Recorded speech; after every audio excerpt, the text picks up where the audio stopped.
Buenos días, hermanos. Hoy día miércoles vamos a presentar para compartir con ustedes la continuidad del estudio del libro de los jueces, a cargo en esta ocasión de nuestro hermano Diego Montoya. Invitamos a dar continuidad a este estudio, a seguir trabajando, a seguir compartiendo. La verdad es que también es la instancia que tenemos, ya que el año pasado teníamos estos estudios y todas estas series en base a grupos que estaban reducidos en 5 familias, en 5 hogares, y donde iban algunas personas que sumaban alrededor de 40 hermanos. Pero el hecho de hacerlo de esta manera nos permite que muchos más hermanos estén participando de este estudio, y la invitación es esa, a continuar, a estudiar, a participar, digamos, en estudiar la escritura, en escuchar los videos y ir creciendo en la palabra del Señor. Así que yo les invito a esto y a que participemos viendo los videos, estudiando la Biblia, conociendo el plan de Dios, aún en este libro, que es un libro netamente histórico, digamos así, pero que tiene una enseñanza para que nuestra mente apunte hacia el propósito divino de Dios, que es la salvación a través de Jesucristo. Así que les invito a orar al Señor, dando gracias por este día y dando gracias por las bendiciones que Él nos da.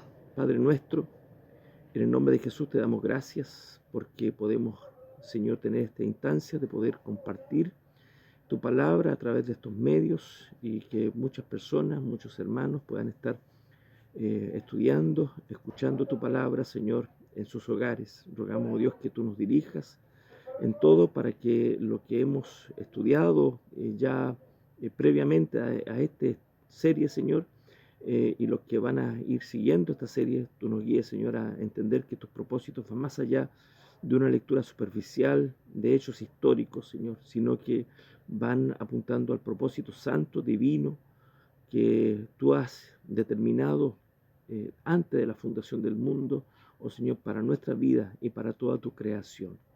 Guía, oh Señor, este estudio, siempre bendigas a los hermanos que están trabajando y preparando todo esto, Señor, en esta hora, Señor, que nuestro hermano comparte este video que ya ha grabado, sea bendiciendo a nuestro hermano Diego, también a su familia, en todo. Gracias, Padre, en el nombre de Jesús. También oramos ahora por nuestra iglesia, por los hermanos, por los enfermos, por los que están pasando por momentos difíciles, Señor, en salud, en aflicciones, en temas laborales, en temas financieros, Señor. Rogamos que tu provisión sea con cada uno, tu misericordia en cada familia y en cada hogar. En el nombre de Jesucristo, oramos a ti, Señor, dándote gracias por todo. Amén. Amén. Si prestamos una buena atención, percibimos cuán importante es el libro de los jueces en la historia bíblica. Él va desde la muerte de Josué, el sucesor de Moisés, hasta el inicio de la monarquía de Israel. Ese libro cubre un periodo de grave crisis institucional del pueblo de Dios, que duró más de 3 siglos. Dios ya había revelado su ley para gobernar el pueblo y utilizó este periodo para intentar educar a los israelitas en la importancia de la obediencia. Fue un reforzamiento de la enseñanza comunicada por medio de Moisés en el desierto.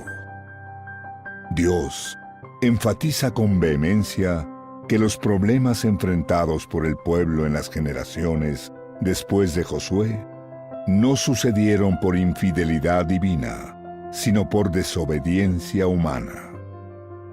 La expresión que mejor representa el periodo de los jueces la podemos ver en el capítulo 21, versículo 25. En aquel tiempo no había rey en Israel, y cada uno hacía lo que bien quería. El libro afirma que si cada uno hubiese hecho la voluntad del Señor, Israel se habría evitado el sufrimiento y el dolor. Por esta razón, Jueces es un libro dramático, lleno de tragedias y destrucciones causadas por el pecado de personas que no respetaban la voluntad de su Creador. El mismo libro, no obstante, muestra la misericordia de Dios, que con amor siempre favorece la salvación del pueblo elegido.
Bien, estamos profundamente agradecidos del Señor de poder eh, estar comunicados con ustedes como iglesia por medio de videos, sabiendo que el Señor sostiene, dirige y gobierna su iglesia.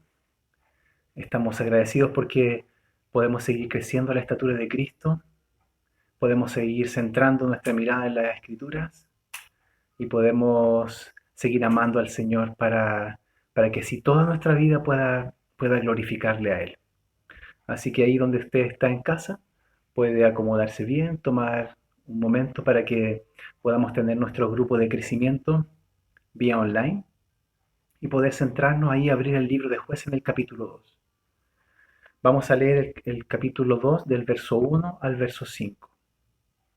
El ángel del Señor salió de la ciudad de Gilgal hacia Boquín y dijo a los israelitas: Los traje desde Egipto hasta la tierra que les había prometido a sus antepasados.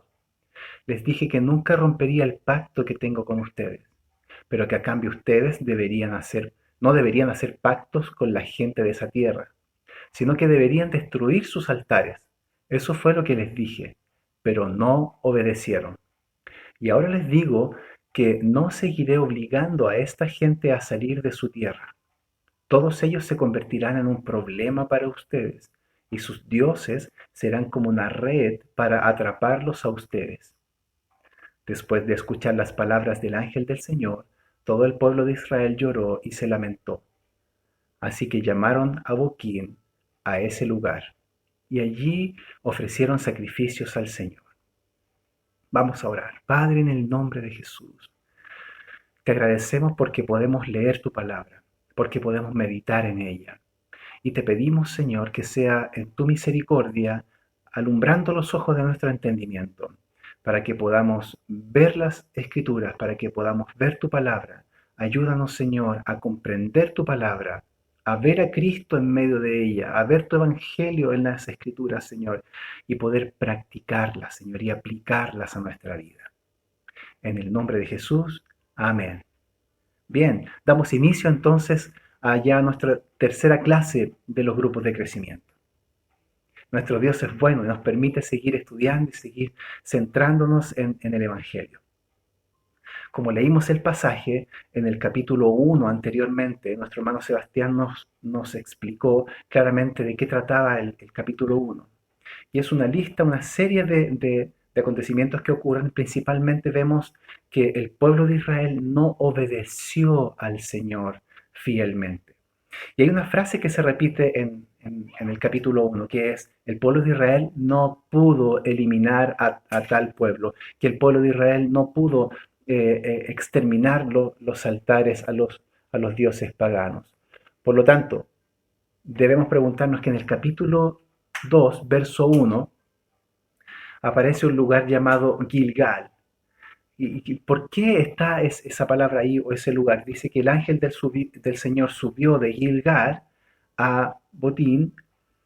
El ángel del Señor, dice, subió de Gilgal y a Boquín y dijo: ¿por qué subió de Gilgal? La pregunta que debemos hacernos es: ¿por qué la referencia de Gilgal? Porque fue en Gilgal donde ellos hicieron un pacto con Dios. Hoy he hecho, dice el Señor en Josué 5:9, hoy he hecho rodar o quitar sobre ustedes el oprobio de Egipto. Hoy lo que está diciendo el texto es: hoy he quitado la vergüenza de ustedes de haber estado esclavos en Egipto. Por lo tanto, Gilgal quiere decir quitar. Este fue el lugar donde Dios había perdonado su pecado. También los había vinculado como su pueblo y los había establecido a ellos en una relación por gracia. Dios motivado por su amor. Así que cuando el ángel sube de Gilgal es un recordatorio para los israelitas de que son salvos por gracia. Pensemos en esto por un momento. Recordemos nosotros que hemos sido salvados por gracia y no por un mérito nuestro. Por lo tanto, este recordatorio en nosotros y para los israelitas es crucial. Son salvos por gracia. Por eso aparece la palabra Gilgal allí. ¿Por qué? Porque el Señor es un Dios que rescata, es un Dios que cumple sus promesas, porque es un Dios fiel. Y en este sentido, la evaluación que en el verso 2 nuestro Dios hace es verdaderamente impresionante. El Señor dice: ustedes me han desobedecido.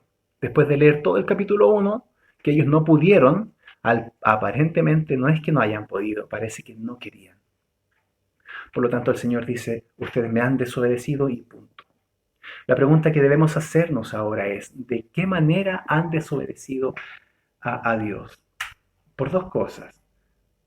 Por lo que han hecho. ¿Qué hicieron? Hicieron un pacto con la gente de esta tierra, con las naciones paganas, a pesar de que el Señor les había dicho de que no lo hicieran. Y también han desobedecido por lo que no han hecho. Es decir, fracasaron en derribar los altares de los dioses paganos.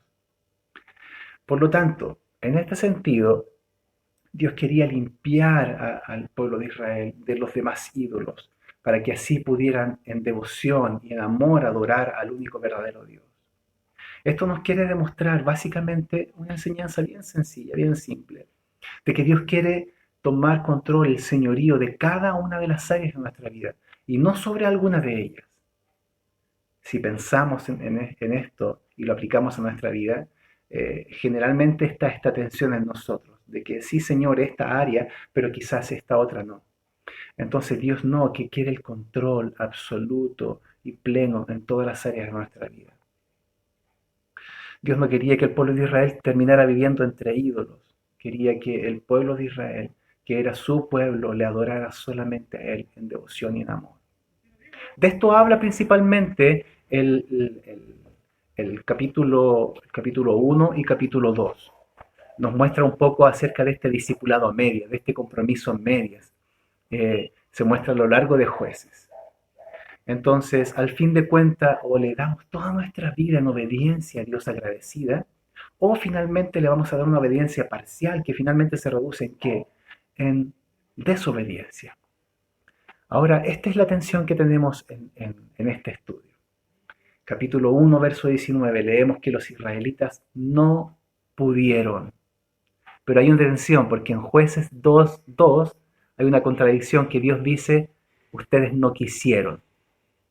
Los israelitas están diciendo, nosotros no pudimos expulsar a las naciones paganas, a los otros pueblos. No pudimos derribar los altares a los ídolos paganos. Y el Señor está diciendo, espérense un poco, ustedes no es que no quisieron, ustedes no es que no pudieron, ustedes no quisieron. Entonces debemos preguntarnos, ahora hacer una aplicación a nuestra vida. ¿Dónde yo estoy diciendo que no puedo, pero Dios está diciendo, hey, ¿tú verdaderamente no quieres? ¿No quieres o no puedes? Pensemos en esto. El fracaso de Israel en obedecer a Dios se basó principalmente en excusas. El fracaso tiene que ver con sus excusas. ¿Por qué? Porque la excusa era no pudimos. Pero fíjense que en 1 Corintios capítulo 10, verso 13 dice que Dios es fiel y no permitirá que nosotros seamos tentados más allá de lo que podamos aguantar. Es decir, Dios nunca nos pondrá en una situación donde no lo podamos obedecer. Es interesante eso. Es interesante porque a veces colocamos como excusas el ceder a la tentación como que no pudimos, fuimos tentados, fuimos débiles. Pero principalmente el Señor dice que juntamente con eso nos dará la salida. Por lo tanto, el no puedo representa un no quiero. Quedémonos con esa idea. Cuando decimos no puedo, principalmente estamos diciendo no es que no podamos, porque el Señor a través de su Espíritu y en el poder de su Evangelio nos habilita para obedecerle. No perfectamente, pero sí sinceramente y honestamente al Señor. Pero cuando decimos no puedo, estamos diciendo que verdaderamente no queremos. Así que estos versículos son muy, muy, muy alentadores y muy desafiantes para ponerlos en práctica para nosotros. Puede haber toda una clase de excusas que quizás nosotros podamos presentar y estamos quizás buscando excusas para quizás no obedecer al Señor. Y gran parte del libro de Jueces nos muestra cómo Dios es fiel con nosotros, a pesar de nuestra desobediencia. Y esto es reconfortante, mis hermanos. Esto realmente es gratificante para nosotros. Pero también, ojo con esto, que Jueces también, el libro de Jueces nos muestra que Dios, en su gracia, va a insistir en mostrarnos y en quitarnos la venda para que nosotros podamos ver que muchas veces estamos con motivos y acciones equivocadas en nuestro corazón. Y existen muchas categorías generales, pero principalmente tres. Existen categorías generales que tienen que ver con nuestras excusas. Y tienen que ver con excusas para perdonar, excusas para decir la verdad y excusas frente a la tentación. Excusas para el perdón. Decimos, no puedo perdonar. En realidad estamos diciendo, no puedo o no quiero. ¿Se dan cuenta? Decimos, no la puedo perdonar a él por lo que me hizo. No, nunca voy a poder perdonarla. Pero fíjense que Dios dice que sí debemos perdonar y nos ordena perdonar en Mateo 18:35. Así que podemos escoger entre seguir manteniéndonos en nuestro orgullo, en nuestra arrogancia, en nuestra amargura, pensando que es un derecho mantenernos sin perdonar a otros, o recordar el Evangelio, recordar la gracia de Dios, recordar que Cristo, siendo inocente, murió en una cruz tomando todo nuestro pecado. Y así, de esa manera, nosotros recibimos el perdón y la gracia de Dios, inmerecidamente, por gracia. Esa es la categoría de excusa con respecto al perdón. Otra categoría que usamos como excusas tiene que ver con decir la verdad. ¿Se han dado cuenta que muchos de nosotros decimos, no le puedo decir eso directamente? Y ocupamos otros medios, hablamos a otras personas lo que debiéramos decirle a la persona de frente. Pero ojo, que la Biblia dice que también en Efesios capítulo 4, verso 15, debemos decir la verdad con amor. Y en amor y considerándonos a nosotros mismos. No pensar que lo voy a dañar o que le va a parecer mal lo que voy a decir, sino que siendo honesto.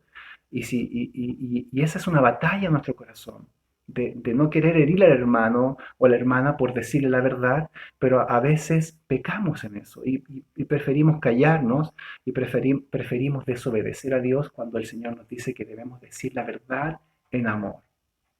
Segunda categoría, decir la verdad en amor. La primera dijimos que era perdonar. La tercera es la tentación. Y aquí debemos tener cuidado, porque el pecado tiene un poder adictivo para nosotros, mis hermanos. Pero es cierto que muchas veces decimos, no puedo resistir a esto, aunque sé que está mal. Así lo decimos. Pero es cierto que por nuestras fuerzas no podemos. Pero sí debemos recordar algo. Pero sí podemos conseguir ayuda. Primero, admitir nuestro problema, admitir nuestro pecado, humillarnos delante del Señor, clamar a Dios por misericordia, clamar a Dios para que Él nos transforme y nos vuelva a recordar el Evangelio y que podamos ser responsables con nuestro no puedo o no quiero. Dios siempre nos dará la salida, Él siempre nos ayudará. Por lo tanto, debemos preguntarnos, hacernos la siguiente pregunta. ¿Cómo tratamos nuestros no lo quiero hacer o no lo haré? ¿Cómo tratamos ese no lo quiero hacer? Dios ve que cualquier fracaso en obedecer, en obedecer a Dios, es un fracaso en recordar quién es Dios. Es decir, tenemos que recordar lo que el texto dice en Jueces 2:1, que Dios es fiel y que permanece fiel a su pacto, que nunca quebrantaré mi pacto con ustedes, le dice al pueblo de Israel. Por lo tanto, la raíz de nuestra desobediencia es, en esencia, dejar de recordar quién es Dios. Un Dios lleno de amor, un Dios que va a cumplir su pacto, un Dios que es verdadero, que es veraz. Y por lo tanto debemos descansar en eso. Entonces, las consecuencias claras y catastróficas que fueron para el pueblo de Israel en desobedecer, al decir no podemos, estaban diciendo no queremos, era que estaban quebrantando el pacto que Dios había hecho. Fíjense lo que dice. Dice, pues quiero que sepan, puesto que han desobedecido y roto el pacto, que no expulsaré de la presencia de ustedes a esa gente. Ellos le harán la vida imposible. Y su Dios y sus dioses les serán una trampa, en el verso 3. Esta es una descripción muy crucial acerca de lo que es la idolatría. ¿Y qué es la idolatría principalmente? La idolatría es convertir un aspecto de la creación, ya sea el matrimonio, ya sea la familia, un hijo, ya sea un trabajo, ya sea un negocio, ya sea tu autoestima, ya sea tu percepción de los demás, tu seguridad en muchas cosas. Eso transformarlo en qué? Todas esas cosas se transforman en ídolo cuando tú las transformas en tu seguridad, en tu identidad, o en eso principalmente en que piensas que todas esas cosas te van a dar la seguridad, o el dinero, o tu casa, o el auto, o tu salud, se transforman en dioses cuando tú depositas tu identidad y tu seguridad en ellos. Finalmente Dios está diciendo que esos dioses se pueden transformar en una espina, en trampas para ti. Por lo tanto, esto es verdaderamente desastroso para nosotros como creyentes si caemos en esa tentación. Nuestras vidas finalmente pueden ser miserables. Entonces, por eso el Señor nos llama a través de su palabra a que debemos expulsar a los ídolos, derribar esos ídolos, porque finalmente los ídolos son trampas, porque nos atrapan. Cuando convertimos algo en un ídolo, eso finalmente va a atarnos, nos va a esclavizar. Y lo que Dios quiere es que no vivamos esclavos del pecado, sino que vivamos al servicio de Dios, que vivamos una vida gozosa, confiando, libres de temores, libres de ansiedades, libres de confiar en nosotros mismos y depositar toda nuestra confianza en el Señor. Así que por esa razón debemos pensar y tener cuidado con respecto a los ídolos. Entonces el pueblo en el capítulo 5 respondió llorando, respondió y ofreció sacrificios al Señor, sacrificios. Así que en ese sentido podemos ver la tensión que hay en Jueces. Hay una tensión, y con esto quiero terminar. Hay una tensión entre el dije de Dios del versículo 1 y su quiero que sepan del versículo 3. Dios dijo algo en el versículo 1, pero también dijo quiero que sepan algo en el versículo 3. Esta tensión es más fuerte de lo que la mayoría de las traducciones hacen ver, y debería sonar de esta manera. He jurado darles toda la tierra, sin embargo, también he jurado no dársela a un pueblo desobediente. Es decir, esta tensión de cómo Dios puede permanecer fiel a su pacto a pesar de que su pueblo es desobediente. ¿Dios seguirá siendo fiel a pesar de que su pueblo no está cumpliendo con la obediencia al Señor? Y eso el libro no lo deja tan claro, si Dios va a dejar de ser fiel o les va a bendecir o no. Lo cierto es que Dios sigue manifestando su gracia, sigue manifestando su fidelidad, a pesar de eso, de que el pueblo finalmente igual recibe las consecuencias de su pecado. Así que, ¿cómo deberíamos entender estos versículos entre el 1 y el 3 y el 2? Dios está diciendo a su pueblo, me han puesto en una situación imposible. He jurado bendecirles como mi pueblo amado. He jurado no bendecirles como un pueblo desobediente. ¿Cómo voy a resolver este dilema? He jurado bendecirles a ustedes como un pueblo obediente, pero he jurado no bendecirles como un pueblo desobediente. ¡Qué complicado! Así que, ¿cómo resolvemos esto? Bien, vamos a resolverlo sencillamente de esta manera. En la narrativa, en esta narrativa hay una tensión tremenda, tremenda. ¿Por qué? Porque eso nos pasa a nosotros, en nuestra realidad. Vemos que fracasamos, vemos que nuestro intento de amar al Señor, de servirle, vemos que tropezamos, vemos que somos débiles, que somos inconstantes, que muchas veces tropezamos y caemos en el mismo error una y otra vez. Pero esta tensión se resuelve solo en la cruz, solo en el sacrificio de Cristo. Podemos entender cómo Dios puede resolver esta tensión. ¿Qué ocurre? ¿Qué ocurre en esto? En la cruz, nuestro pecado le fue imputado a Él para que su justicia nos pudiera ser imputada a nosotros. Es decir, en la cruz, dice la Escritura, el que no cometió pecado alguno, por nosotros Dios lo trató como pecador, para que en Él recibiéramos la justicia de Dios. Eso está en 2 Corintios 5:21. En la cruz Dios derramó toda su ira sobre su pueblo, en la persona de Cristo. Él satisfizo toda la justicia, porque el pecado fue castigado como la amorosa fidelidad de Dios por ahora. En este sentido, lo que quiere decir, solo por medio de la cruz, Dios puede ser ambos, justo y a la vez el que justifica a los que son de la fe en Cristo Jesús. Romanos 3:26.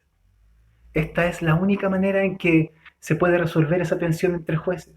La única forma en que Dios puede o nos puede amar de manera incondicional es a través de su Hijo, es a través de Jesucristo, porque Dios trató a Jesucristo como nosotros debiéramos haber tratado.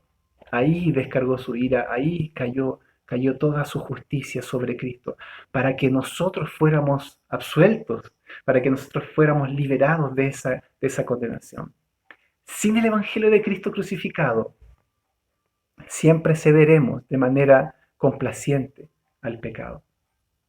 Pero por eso el Evangelio nos va a llevar a querer amar a Dios, a querer obedecerlo, a querer amarlo constantemente. Es en la cruz donde encontramos que la tensión se resuelve a lo largo del libro de Jueces, en la cruz.